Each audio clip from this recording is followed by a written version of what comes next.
Ndikulandireni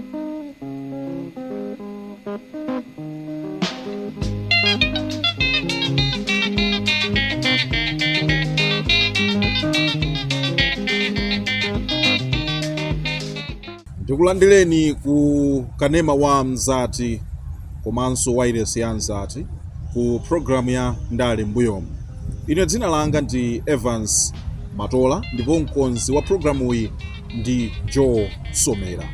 Sabata ino tikupasireni nkhani imene inachitika mdziko muno mu mwezi wa Oktoba 1967 pamene panachitika nkhondo.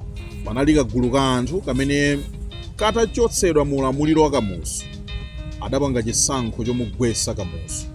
Ndiye panali nkhondo imeneyi timati Mwanza War. Mundilole ndimulandire mulendo wathu mu program. Ndikulandireni. Zemu kwambiri bwana. Moyo uli bwanji? Umoyo uli bwino. Kati fusai. Ayi moyonso uli bwino. Right. Tikungomva ndithu analemba mayeso a form 4 history ilemba kuti amenya nawo mafunso. Masiku ano history ndifunziro loti mwina likusiyana ndi mezi makhalira poyamba. Okay. Kuti poyamba timangotengera kuloweza koma masiku ano history is not about kuloweza. Kwambiri ndi understanding ya zinthu.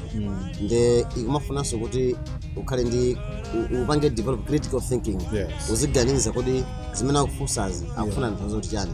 Koma siku ndizovuta nkhani zabwino zakhala kuti mwina critical thinking imene ikhala kuti imavuta pang'ono. Ndithu. Tibwereso pano nkhani yoti mwezi wa Oktoba 1967 munachitika nkhondo mdziko muno.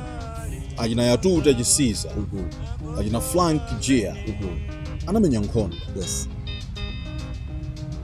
Kodi kuti zifike apa zinayamba bwanji?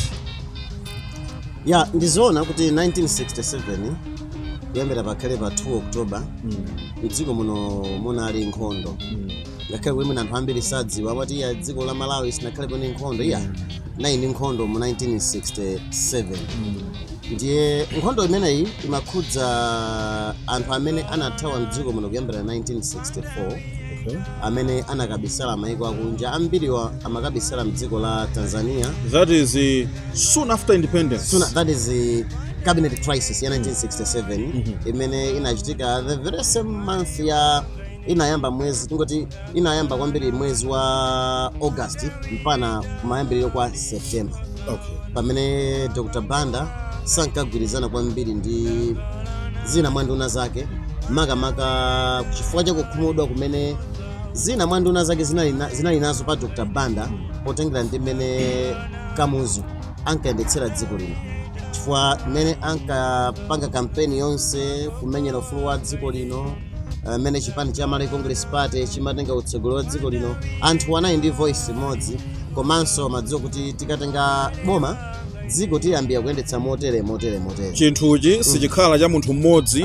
Chinthuchi ndi cha ife anthu. Komanso tikawamaka zinthu pakhala consultation meaning to say president ndi nduna zake adzifunsana apa tipange motani. Dzikoli silikhala la Kamuzu. Dziko ndi munthu wina aliyense. Boma silikhala la munthu mmodzi. Ndiye mukuti achitenga chinthucho 1963 as a prime minister.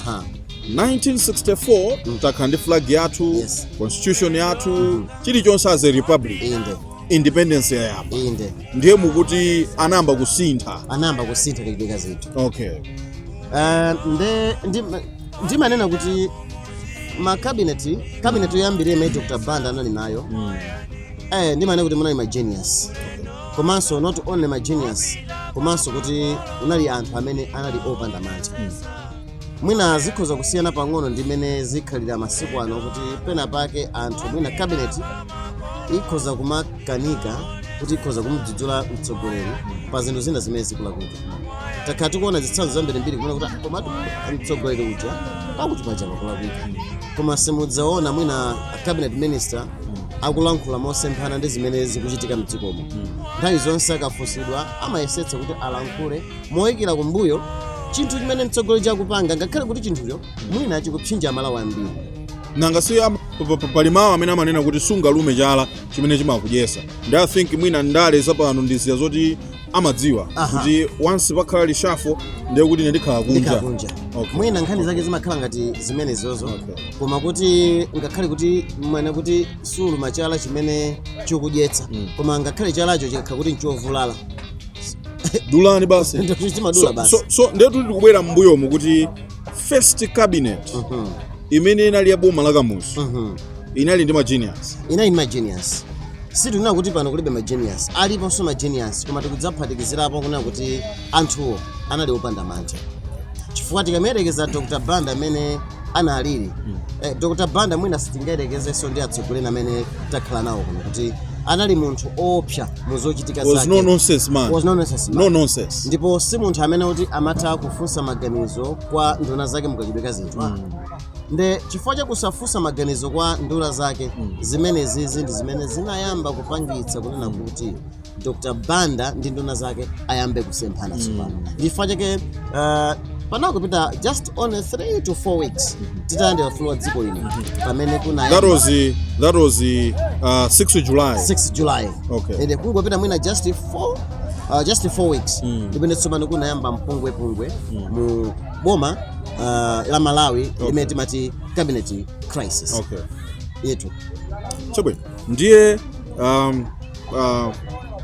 tikudziwa kuti zifukwa zina ndi nkhani yokhuza kuti kaya nkhani yokhuza kusapanga kugwiritsa ntchito azungu, nkhani yokhuza kupanga bobali ndi South Africa, something like that. Yes. So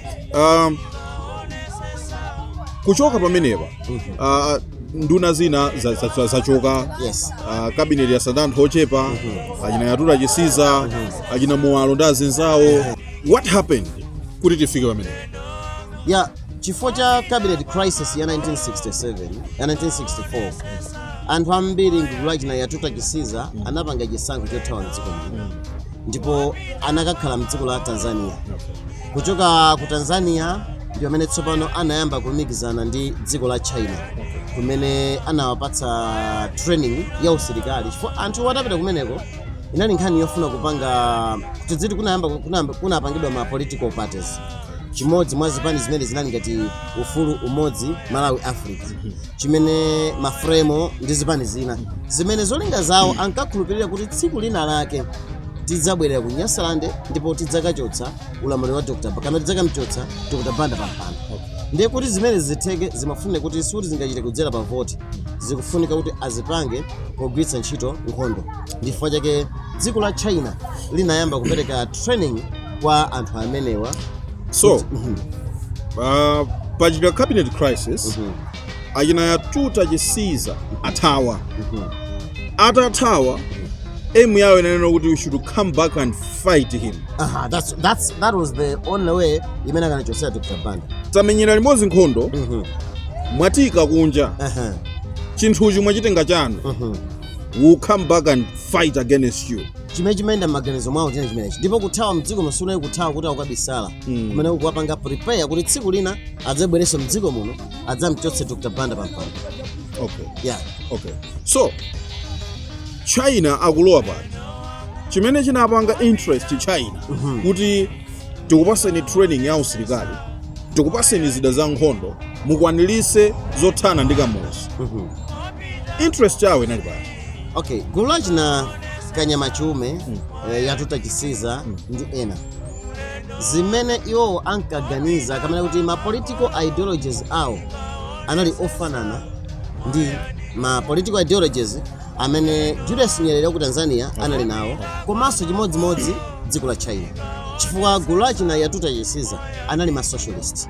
So tikamamuona malemu Julius Nyerere tisangomuona kuti chifukwa choti makolo ake anachoka ku Malawi ndiye amatisungira abale athu amene amathawa. Yeah. Koma mukaganizidwa ideology yawo awonse anali ma socialist. Ndi chimene amasungira china chimenecho. Okay. Ndi chifukwa chake ngakhalenso dziko la China limene limatsatira mfundo ya communism komanso socialism. Ndi chifukwa anthu anapeza danga lokapanga training mdziko la China. Communism, socialism ndiye kuti ku western tikukamba za capitalism. Yes. Okay. Ndiye chifukwa apita kumene kuja atapatsidwa training komanso anapatsa zida za nkhondo ndimene tsopano ankabwerera mdziko la Tanzania kumene anayamba ma plani awo ofuna kubwera kuno kumudzi kudzamba kulimbana ndi ulamuliro wa Dr. Hastings KAMUZU Banda. Ndipo ulendo wonse ochoka mdziko la Tanzania sanatulukire kuchitipa ayi. Chifukwa kuchoka ku Tanzania kufika Malawi muno kodzera kwake ndi kuchitipa kumene kuli pafupi. Komana adziwa kuti mayendedwe amenewa si mayendedwe asilikali. Ndipo machidziwikire tikhoza kugwidwa. Koma mayendedwe awo tsopano wanali ochoka mdziko la Tanzania ndi kukatulukira mdziko la Zambia. Ndipo transport imene anagwiritsa ntchito kuchoka mdziko la Tanzania kupita mdziko la Zambia, transport imene inapereka ndi boma la dziko la Tanzania. Okay, so tibwereso pano amzathu amene akutionera pano nkhani imene tikukamba pano ndi yakuti October 1967 kudachitika nkhondo m'Malawi muno. Ndiye kuzera mu program imene ya Ndale mbuyomo tafuna tikupatsireni ndale za nthawi imeneyo kuti zimakhala motani. Ndiye pamene tili pano mpakuti achina YATUTA CHISIZA komanso Kanyama Chiumi akubwera kudzamenya nkhondo yogwetsa KAMUZU. Uja amatchedwa life president amafuna amugwetse sopano. Ndiyeno kubwera kwa Malawi ufulu umodzi Malawi Africa ndi kubwera kwa mafremo zinayambira pano.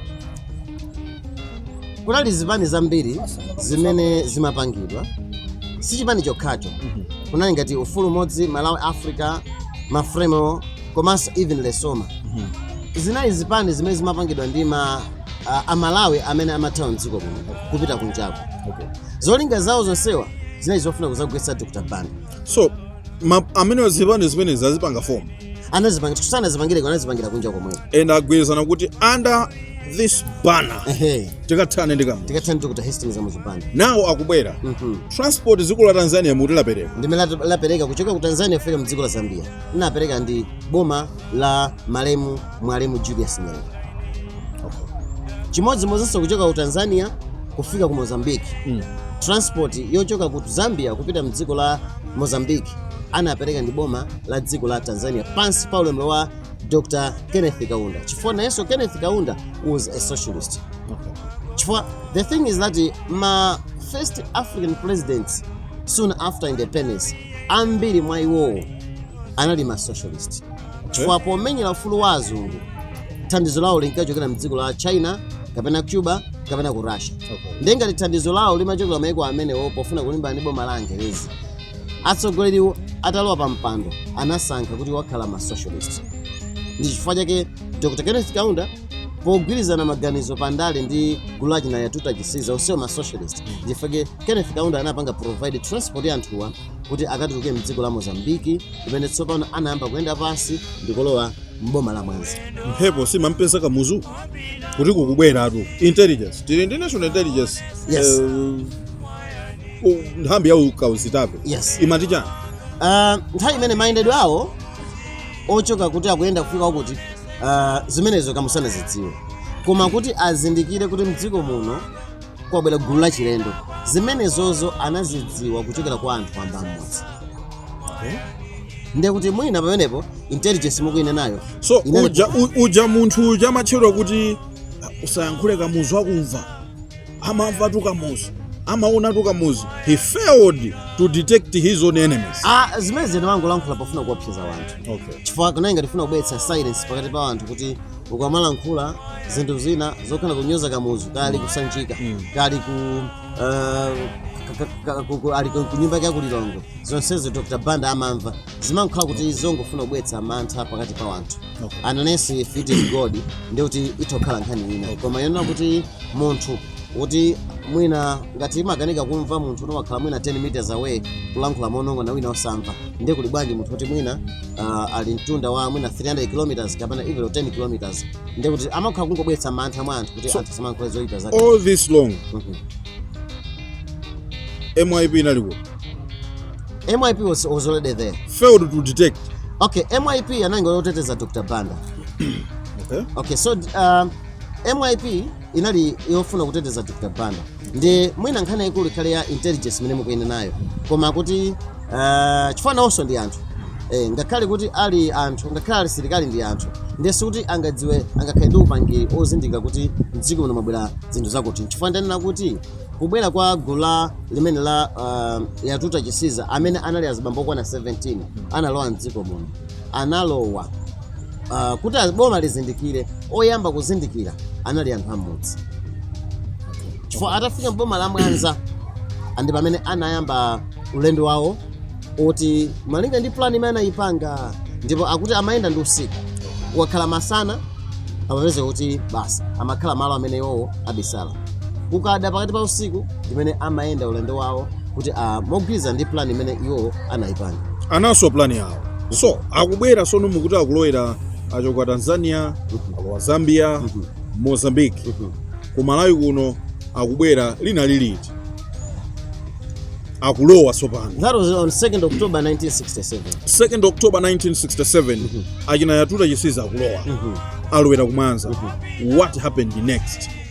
Atalowa mboma la Mwanza anadutsa midzi na ngati chako Simon uku chakuneno kumene akunena kuti mena fotokoza kuti oyamba kuzindikira kuti mukhala ndi Malawi muno mwala gulu la chilendo anali anthu amodzi.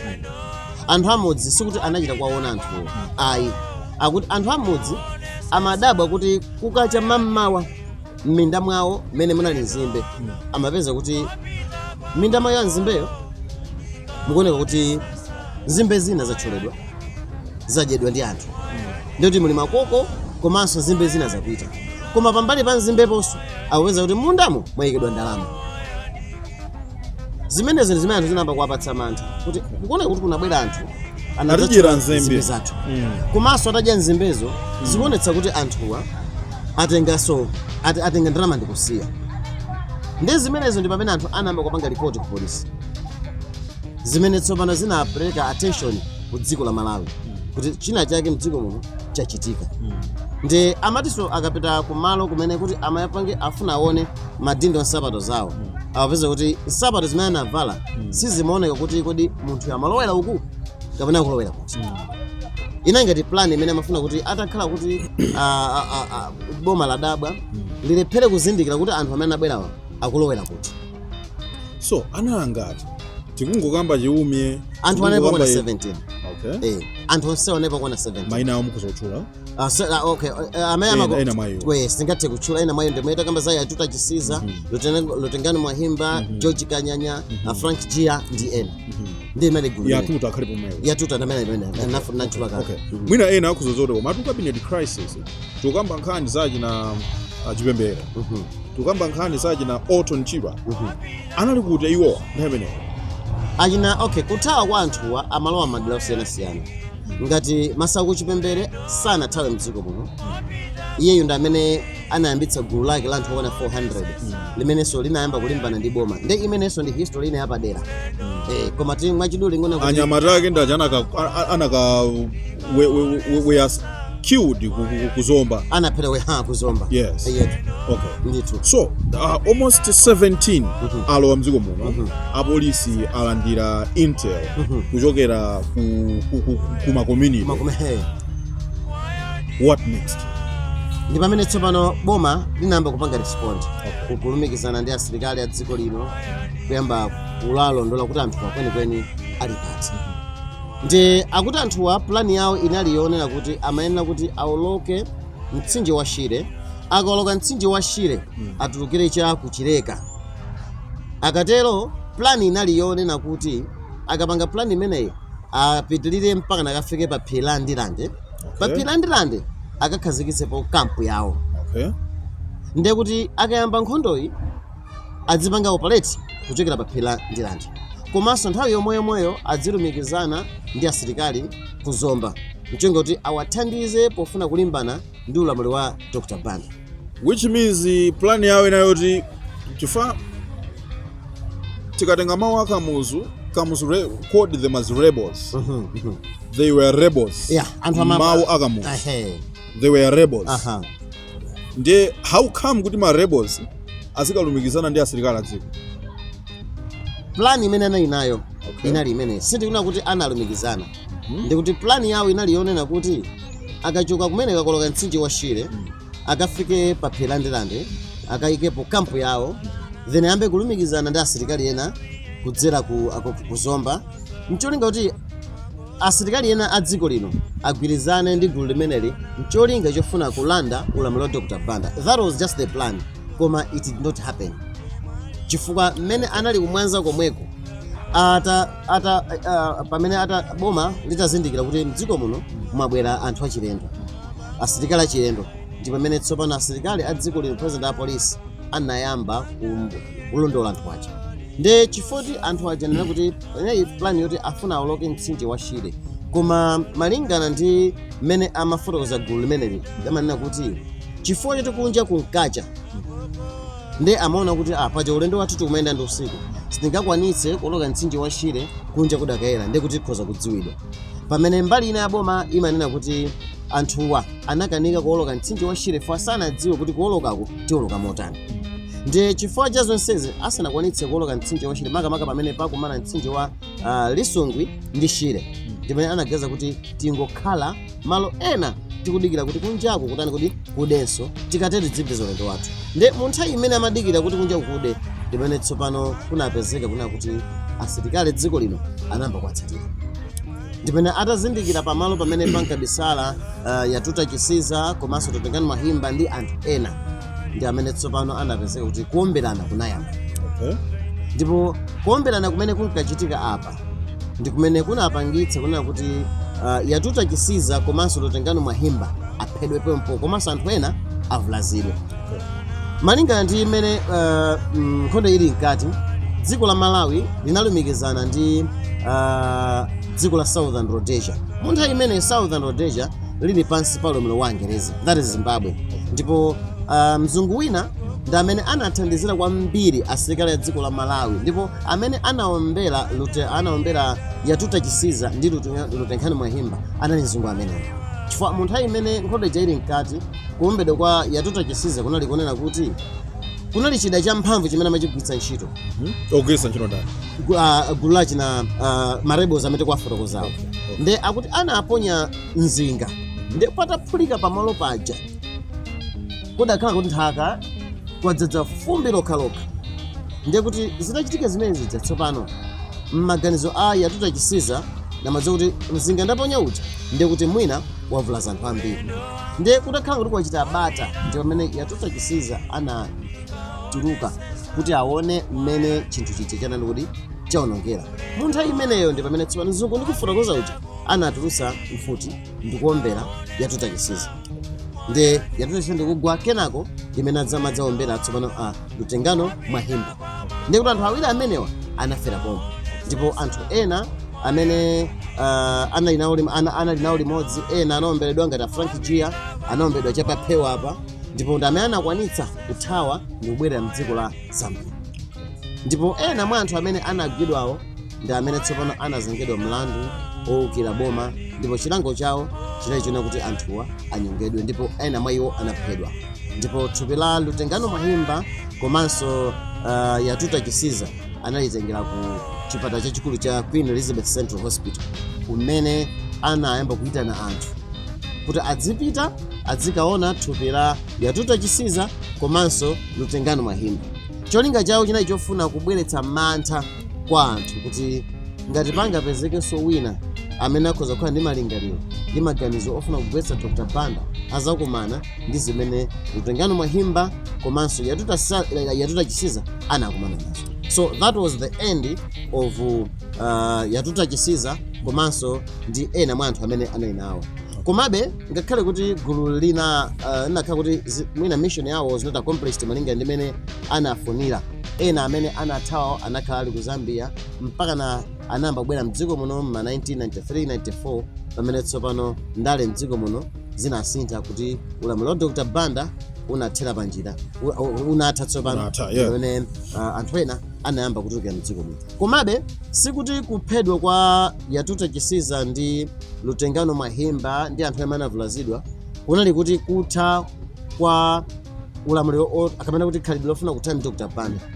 Anthu ena Malawi ana amene anali kunja anayambanso kupeza njira zina kuti kodi ulamuliro wa Dr. Banda pambali poti chabwino Yatuta Chisiza wamwalira Lutengano Mwahimba wamwalira, amalawi anzathu ena athawa, ena abwera ku Tanzania, ena ali ku Zambia, kuti palibe china chimene tikhoza kupanga ulima ndi Dr. Banda. Chifukwa chake mzaka za ma 1970s kunabadwa chipani china cha Socialist League of Malawi chimene chimacho kuti Lesomo, chimene chinayambisidwa ndi atati mpakati ndi amalawi ena.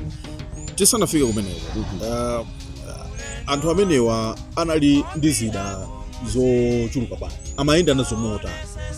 Zida zawozo zinaziona kuti zingapo. Okay, pali ma version awiri. Ambali ya boma munthawi imene amafotokoza kuti sikuti zida zawo zinazopsa moti bwanji. Pamene ino wakeyo mbali ina amafotokoza anthuwa were well equipped. Chifukwa umboni osoza kuti anthuwa were well equipped ndi umene unachitika kuti mzinga umene aponya uti umaonetsa kuti pamalo paja pali zambiri zimene zinachitika. Kungoti vuto ndilonena kuti munthu imene anayi masiku ovuta, masiku opsa, onena kuti simungapange reveal kuti mbali ya boma asilikali amene aphedwa ndi makuti. Chifukwa 67 ndoti patenga zaka zitatu za Kamuzu, ulamuliro wa Kamuzu. Yes. First 3 years ya Kamuzu regime. Yes. Ndi kumene kumachitika nkhondo. Yes. Nde kunali kovuta ndithu kuti even maodzi mwato lankhani amene anakapanga cover nkhondo ya ku Mwanza, chifukwa kumachitika nkhondo kumabwera atolankhani. Ndiye mmodzi mwa atolankhani amene anakapanga cover nkhondo imeneyi ngati Osman komanso mzungu wina analemba ndithu nkhani, koma zimaonetsa kunena kuti sanapatsidwe mwayi oti apange cover atole zithunzi za malo amene kumachitika nkhondo ichi. Koma chimene chinangotuluka nchonena kuti boma la Malawi, newspaper zimene tsopano boma la Malawi lapha ndi kugwira zigawenga zimene zimafuna kulanda utsogolo wa dziko lino. Koma zonena kuti kodi mbali ya boma ndi asilikali angati amene anaphedwa, zimene zozo sizinaulutsidwa. Tikatenga mmene Yoweri Museveni mchaka cha 1986 akutenga dziko la Uganda, amakamba kuti amabisala ku Tanzania, mathawo yo Tanzania ndi usiku makamenya nkhondo ku Uganda. Kodi dziko la Tanzania likuoneka kuti limasunga zigawenga, interest yake ndi not kusunga zigawenga zisachi, koma kuti nafotokozera kuti anthu onse amene amatsata mfundo ya socialism amene kuti apeze malo kumene akhoza kumapangira operate kufuna kulimbana ndi boma la maiko awo. Ndi kumalo kumeneko ndi kunali kwa safe kuna mdziko la Tanzania, potengeranso kuti Julius Nyerere was a socialist. Ndi anthu onse amene akulimbana ndi maiko awo pa zifukwa za ndale, koma mwina kukhala mdziko mukhoza kuwavuta, akuyenera kuti adzipangira kwina amakabisala mdziko la Tanzania.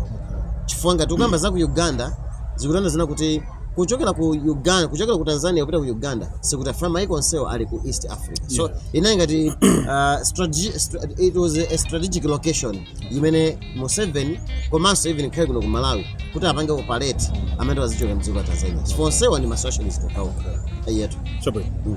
Tikayiona nthawi ikupita kumapeto, mwakamba nkhani yokhuza kubwera kwa Lesoma. Yes. Ayatuta aphedwa. Ndiye Lesoma ikubwera. Yes. Atati mpakati. Koma tikudziwa kuti was assassinated ku Zimbabwe. Yes. Atati mpakati. Inde. Ndiye bwanji tikumane sabata mawa. Yes, sabata zikhoza kuchita bwino kuti. Kuti tione kuti what happened, kuti Kamuzu akuyankhula amene amaziyemerera kuti boma lake linapha ma rebels amene amafuna kumugwesa. Yes. Ena tikuzoti anapulumuka. Yeah. Zinaenda motani, zinakhala motani. Kodi kubwera kwa Lesoma nanga atati mpakati, kodi ma rebels wonse anatha zinakhala motani. Ndiye tikumane sabata mawa. Zomwe kwambiri. Pamene tikhale tikuona kuomba nkota kuti Malawi tapatsire bwinobwino satane wa Mwanza wo. Ine dzina langa ndi Evans Matola, ndipo ndinali ndi John Gunde amene ndi historian. Pa kamera panali Joe Msomera, munthu wamkulu kwambiri, timakunyadirani kuti mwalola kuti kuoneke mmene taonekerapo. Kufikira sabata yammawa tingoti makomanonse.